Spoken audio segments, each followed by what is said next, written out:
My name is Pam Miller, and I'm currently Editor and Education Director for IOFM, which stands for the Institute of Finance and Management. I'm Chris Doxey. I'm a Certified Accounts Payable Professional, Certified Controls Self-Assessment Auditor, a Certified Internal Controls Auditor, have an MBA, and I work for Doxey Incorporated as a Management Consultant.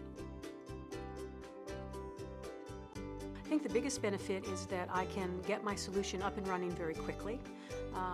Fast implementation, right? I want to be able to do this. I don't want to spend 16 months implementing and then find out at the end that it wasn't exactly the solution I needed. I want to show quickly to everybody above me how fast and how much less expensive this new solution is. When I'm working in the cloud, most of these services essentially have instantaneous backup, right? My stuff is there. If I go down, there's usually a failover server. I'm up in another couple of minutes. I haven't lost anything. So I'm in a better position, usually with a cloud-based solution, than I am with an in-house solution.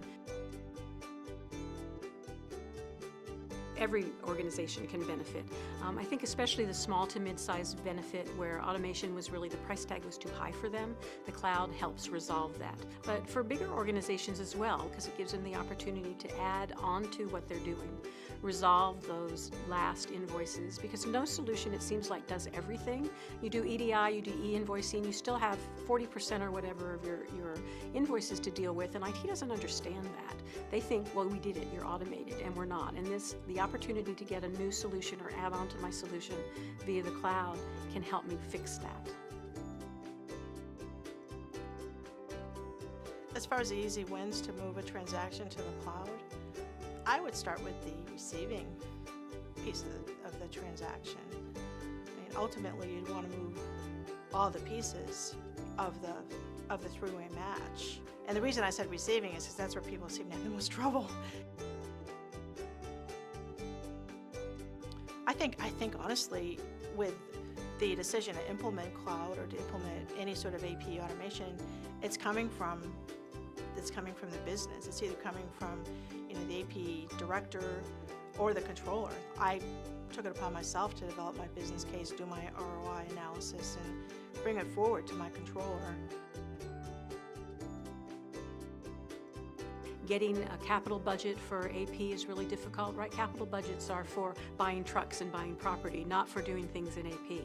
When we look at a cloud-based solution, we don't have to get onto the capital budget. We don't have to calculate ROI in the same strict sense. We're looking at paying for this as we go. We're looking at the operating budget. I have a lot more control over my operating budget. I can put a line in there for my computer services, that type of thing. And plus, I'm paying as I go. I'm not paying huge upfront costs. I'm not paying licensing fees for 20 people. I'm paying for exactly what I need and what I use.